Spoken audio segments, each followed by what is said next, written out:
Salut à tous, c'est BizBiz. Alors aujourd'hui l'épisode 331 du Zap Image. Comme d'habitude, je vous mets des images de foot d'actualité ou des images anciennes, on en parle un peu et c'est parti. On va commencer et on va parler de Nabil Fekir et blanchi par la LFP après sa célébration face à Saint-Etienne. Donc vous vous souvenez, c'est quand Lyon avait gagné 5-0. Donc Fekir, après son deuxième but, a enlevé son maillot, il a fait une célébration un peu à la Messi ou Cristiano Ronaldo. Donc après il était passé en conseil de discipline et on voit que le verdict, donc il n'aura rien pris. Voilà, Nabil Fekir, pas de match de suspension. Après heureusement, voilà, juste pour une célébration, ça aurait été plutôt grave. Voilà, qui prennent des matchs de suspension.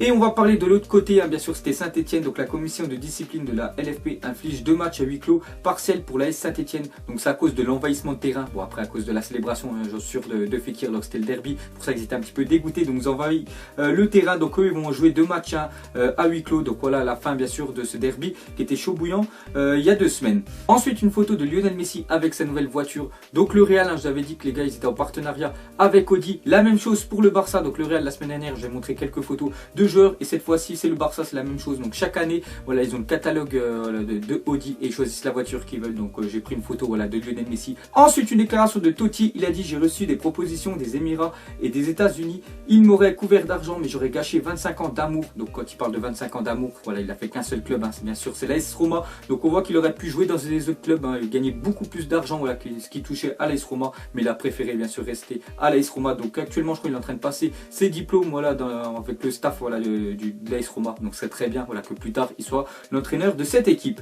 Ensuite une déclaration de Allegri, donc c'est l'entraîneur de la Juventus. Donc il a dit: la Juventus a fait ce qu'elle devait faire et Naples a fait mieux. Ils ont été extraordinaires en gagnant 10 de leurs 13 derniers matchs. Donc ce soir il y a un très gros choc en Serie A, c'est Naples face à la Juventus. Donc voilà, c'est le premier qui reçoit le troisième. Donc Allegri voilà, il a dit que la Juventus ils ont fait un bon début de saison, mais Naples a fait encore mieux parce que regardez le parcours de Naples voilà, en Serie A. Donc vous pouvez voir les V et les N. Donc bien sûr V victoire, N match nul, donc 12 victoires, 2 matchs nuls, 35 buts inscrits, 9 buts encaissés pour le Napoli qui est actuellement premier. Donc pourquoi pas viser bien sûr le titre à la fin de l'année. Ensuite, à parler du Barça, veut taper en première ligue, donc plusieurs pistes pour remplacer Luis Suarez. Donc Suarez, ça fait je crois 3 ans qu'il est au Barça. Et voilà, il faut avouer que c'est un redoutable, un buteur, Luis Suarez. Mais Luis Suarez n'a beau avoir que 30 ans, le Barça cherche déjà un remplaçant et surtout un joueur beaucoup plus jeune que Luis Suarez. Donc ils ont coché plusieurs noms. Donc on peut voir que déjà ils aimeraient bien aller en première ligue, surtout du côté de Harry Kane et Gabriel Jesus. Donc c'est 2 jeunes joueurs, bien sûr. Et il faut avouer qu'ils sont vraiment très bons ces 2 joueurs-là.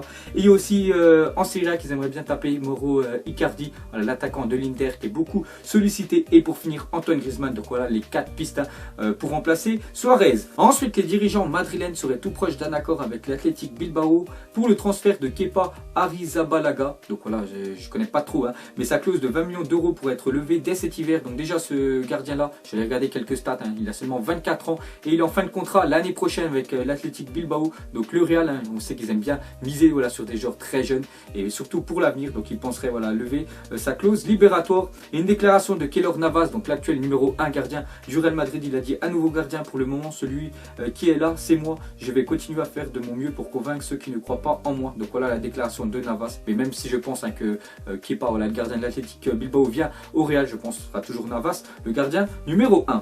Ensuite on continue avec le Real Madrid et une shortlist de 4 attaquants pour cet hiver. Donc on a parlé des attaquants que le Barça aimerait bien avoir voilà, pour l'été prochain. Et c'est la même chose pour le Real Madrid. Donc on voit déjà que Zinedine Zidane il a dit que pendant le mercato hivernal, voilà le mercato qui va commencer dans un mois, il n'y aura aucun départ, donc aucun joueur partira du Real, mais il penserait bien sûr à se renforcer. Donc on penserait déjà à Alexis Sanchez, donc d'après le journal Marca, c'est un journal espagnol. Donc Alexis Sanchez en fin de contrat Arsenal en juin prochain et Timo Werner qui brille à Leipzig serait sur la shortlist de la Maison Blanche. Et on peut voir aussi 2 autres joueurs, donc Icardi, encore une fois le Barça sont dessus, mais aussi le Real Madrid. Donc Icardi est vraiment sollicité, abusé. Et on pourrait voir un dernier joueur, donc Smolov, donc c'est un buteur russe de Krasnodar.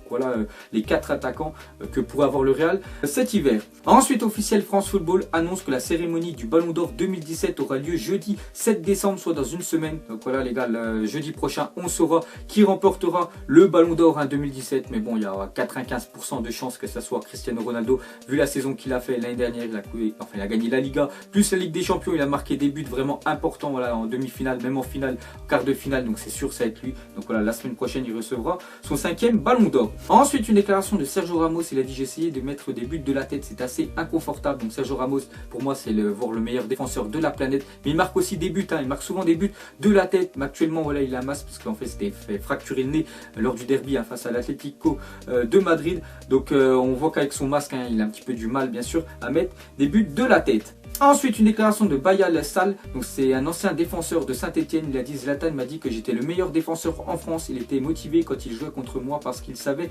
que ça n'allait pas être facile. Donc voilà la déclaration de Sall. Donc je sais plus actuellement où il joue, s'il est encore à Saint-Etienne ou pas, mais je crois qu'il est parti. Donc voilà, il a dit que, enfin Zlatan lui aurait dit que c'était lui le meilleur défenseur dans le championnat français. Donc après, il faut pas oublier que Zlatan, l'équipe où il a marqué le plus de buts en Ligue 1, ça reste quand même Saint-Etienne. Donc voilà la déclaration de Sall. Ensuite, hier soir, Grêmio a remporté la Copa Libertadores face au club argentin de Lanús. Le peuple brésilien est vraiment passionné de foot, donc on peut voir dans les rues, c'est vraiment la fête. Donc la Copa Libertadores, en fait, ça équivaut à la Ligue des Champions. Donc ce club-là l'a gagné en Argentine, donc bravo à eux. Ensuite, officiel, David Silva prolonge jusqu'en juin 2020 avec Manchester City. Donc David Silva, pour tous ceux qui suivent la Première Ligue et plus ceux qui suivent, on va dire, Manchester City, vous savez que David Silva, c'est l'un, peut-être voir le meilleur joueur de City. Donc on voit qui reprolonge encore avec le club jusqu'en 2020, donc bravo à lui et à City. Ensuite on continue avec Manchester, donc Sterling a débuté les discussions avec Manchester City pour la signature d'un nouveau contrat. Donc Sterling, qu'on a parlé hier, qui marque beaucoup de buts, important avec City, surtout en fin de match, il a encore marqué un avant-hier, donc on voit qu'il pourrait avoir un nouveau contrat avec le club. Ensuite on continue avec un autre joueur de Manchester City, donc c'est Leroy Sané qui perçoit 68 000 € par semaine, va être augmenté par ses dirigeants avec un nouveau salaire de 90 000 € hebdomadaires à la clé. Donc voilà, Leroy Sané, c'est quand même le meilleur joueur du mois d'octobre. Il était élu en première ligue, donc on voit qu'il va, son salaire va augmenter, donc tant mieux pour lui. Mais c'est vrai que 90 000 € par semaine, c'est pas beaucoup comparé à des Mesut Özil qui touchent plus de 300 000 € par semaine. Et pour finir avec City, une déclaration de Pep Guardiola, il a dit hier: il y avait 10 joueurs dans la surface, nos adversaires ne veulent pas jouer au foot, ils jouent la montre dès la 9e minute. Il n'y a pas que Southampton, toute la première ligue fait la même chose, ils ne font que défendre. Donc voilà la déclaration de Guardiola. Donc ça peut être la même chose pour des gros clubs des autres championnats, je pense au PSG, en Ligue 1. Souvent les clubs qui rencontrent, ils essaient de jouer, mettre le bus devant les cages. Donc c'est la même chose aussi en Espagne, le Barça ou même le Real Madrid. Donc Guardiola avec Manchester City, c'est la même chose. Donc on peut voir qu'il est en train de tailler un petit peu la première ligue. Il dit qu'à chaque fois que City, leur adversaire, ils défendent. Ensuite, une déclaration de Thomas Meunier à propos de Dani Alves. Donc c'est quand même le joueur qui lui a pris sa place par rapport à l'année dernière. Donc il a dit: je passe énormément de temps à l'analyser pour voir ce que lui fait et que moi je ne fais pas encore. Je sais que ça pourra m'aider. C'est vraiment un joueur d'exception. Donc il prend des conseils. Il analyse bien sûr Dani Alves, qui est vraiment un joueur, une légende. Il faut avouer, Dani Alves, dans tous les clubs où il a été, à chaque fois, il a fait des bonnes saisons. Au PSG, le début de saison, il est vraiment parfait. Donc on voit que Thomas Meunier prend exemple sur Alves. Et pour finir avec Thomas Meunier, il a fait une déclaration cette fois-ci sur l'équipe de France. Il a dit: de l'extérieur, on se dit que l'équipe de France est incroyable. Le vivier est énorme, notamment en attaque. La sélection est partie pour 20 ans d'un football de qualité. Donc voilà la belle déclaration de Thomas Meunier sur l'équipe de France. Donc c'est vrai que les gars, l'équipe de France avec toutes les pépites qu'ils ont, donc on a encore de belles années devant nous. Ensuite, une déclaration de Marcel Desailly. Il a dit: l'équipe de France actuelle est meilleure que l'équipe de France sur la 98, l'équipe qui avait gagné la Coupe du Monde. Donc il a dit aussi: si vous enlevez Zidane de l'équipe dont je faisais partie, donc Zidane, si il jouerait actuellement, bien sûr il serait dans l'équipe de France, et en plus ce serait une équipe vraiment magnifique. Mais voilà, Desailly, quand même légende de l'équipe de France, ancien défenseur, il dit que l'équipe de France actuelle est meilleure que celle il y a 20 ans. Ensuite, on va parler du top 5 des meilleurs buteurs français en première ligue. Donc toujours le meilleur buteur, sans surprise, c'est Thierry Henry. Le deuxième, c'est Nicolas Anelka avec plus de 125 buts. Le troisième, c'est Louis Saha qui a marqué pas mal de buts avec Manchester United. Et le quatrième, c'est Olivier Giroud qui a encore marqué cette semaine, donc il passe quatrième des meilleurs buteurs français de la première ligue. Donc vraiment respect à lui. Ensuite, une déclaration de Mascherano. Il l'a dit: il n'y a pas grand chose de plus que je puisse faire dans ce club après tout ce temps. On dirait que mon passage ici se termine. Donc avant, il était titulaire en défense centrale avec Gérard Piqué.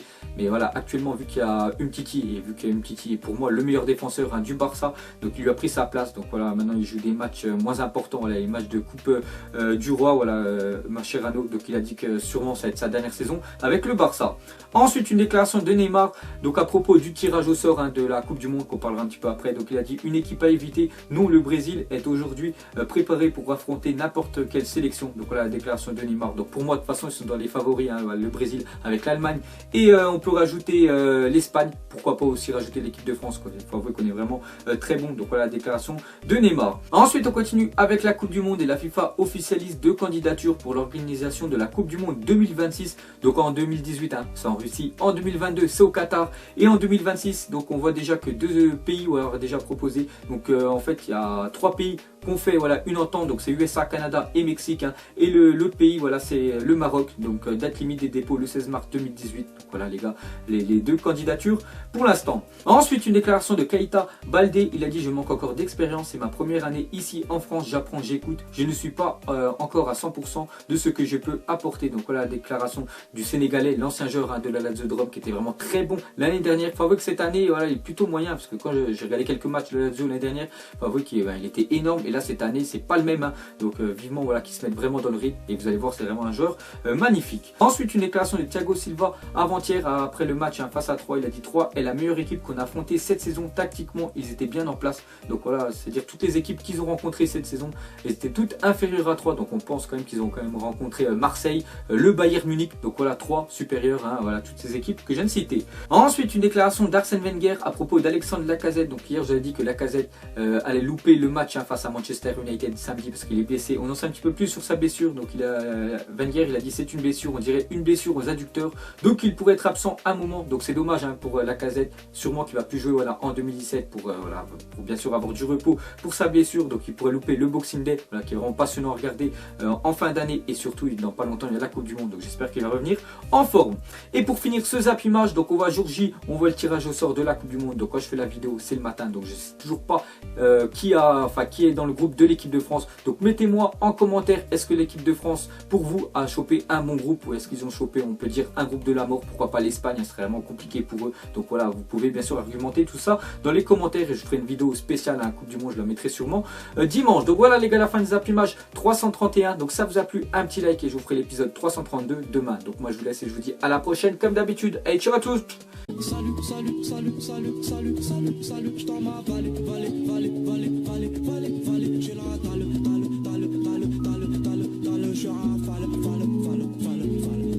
je monte sur scène, l'impression d'être une bête de foire.